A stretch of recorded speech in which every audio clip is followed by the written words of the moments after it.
বিয়ের কিন্তু প্রায় 1 বছর হতে চললো, আর আমি এখন মানে শেয়ার করছি আমার পাকা কথার ব্লগ। মানে এত ব্যস্ত ছিলাম, ভাবা যায় যে এত লেট করা যায়। যাই হোক, তো পাকা কথার দিন সকালবেলায় সবাই একদম তত্ত্ব নিয়ে হাজির হয়েছিল আমার বাড়িতে, যেটা হচ্ছে আমাদের পাটিপত্রের দিন ছিল। আর এখানে কিন্তু আমার জন্য অনেক গিফটস আনা হয়েছিল, আর সেটার মধ্যে এইটা একটা ছিল যেটা আমি খুলতে খুলতে জাস্ট হাঁপিয়ে উঠেছিলাম। তারপর ছুরি কাছি যা যা জিনিস ছিল আমি সেগুলো দিয়ে এটাকে করার চেষ্টা করেছিলাম।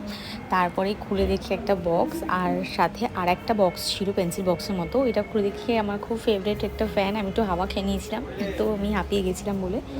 তারপরে আমি এই বক্সটা খুলে দেখলাম যে এখানে একটা ফোন, আর এই ফোনটা পেয়ে তো আমি ভীষণ খুশি হয়েছিলাম। কিন্তু সত্যি বলছি, আমি মানে ফোনের থেকেও না, আমার যেই ফুলের বুকেটা ছিল ওটা থেকে আমি বেশি খুশি হয়েছিলাম। তো আমি এটা পেয়ে সবাইকে প্রণাম করে নিয়েছি, এত আনন্দ এক্সাইটমেন্টে আমি যাকে পেরেছি তাকে প্রণাম করে ফেলেছি। তো এখানে আমার এই গিফটটা ছিল, আর এই ফুলের বুকেটা আমার সব থেকে মোস্ট ফেভারিট। ফুলের থেকে বড় উপহার আর কিছু হয় না আমার যেটা মনে হয়। তারপর এখানে সবাই বসে আড্ডা, গল্প, তারপর খাওয়া দাওয়া শুরু হলো। দেন আমাদের এখানে আশীর্বাদ আর পাঠিপত্রের যেই ডেট আর যেটা হয় আর কি, ওটা লেখালেখি শুরু হয়েছিল।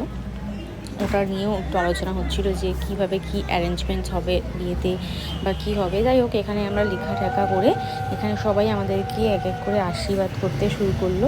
মানে আমার না মনে হচ্ছিলো কি যেন আমার বিয়েটা তখনই হয়ে যাচ্ছে, আমার এত খারাপ লাগছিলো আমার বাড়িতে, কিন্তু মানে সবাই ইমোশনাল হয়ে গেছিলো আর এখানে আমাকে আশীর্বাদ করতে করতে।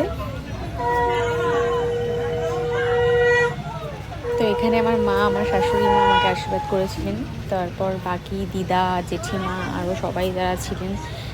এটা আমার দিদু, এটা আমার বড় মা, আর এখানে আমার মেসো আর আমার শ্বশুরমশাই বসে আছেন। তাদের সবার কাছ থেকে খুব ভালোভাবে আশীর্বাদ নিয়ে আমরা কিন্তু এই জিনিসটা শুরু করেছি।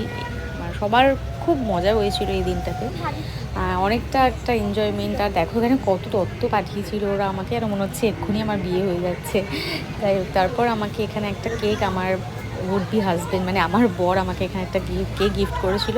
এই কেকটা আমরা বিকেলে কেটে সেলিব্রেট করেছিলাম, আর একটু ভালো করে দিনটা একটু সুন্দর করতে চেয়েছিলাম, তার জন্য এই কেকের অ্যারেঞ্জমেন্টটা। আর এখানে আমরা সবাই খুব মজা করেছি, জানো তো, আমরা সত্যি খুব এনজয় করেছি এই দিনটা। এই দিনটা ভোলার মতো নয়, খুব ইমোশনাল, সব মেয়েদের জন্যই এটা খুব ইমোশনাল। তারপরে কেকটা আমার শ্বশুরমশাই সবাইকে কেটে ভাগ ভাগ করে দিয়েছে, ডিস্ট্রিবিউট করেছে। অ্যান্ড এটাই ছিল আমার ব্লগ। কেমন লাগলো অবশ্যই জানিও।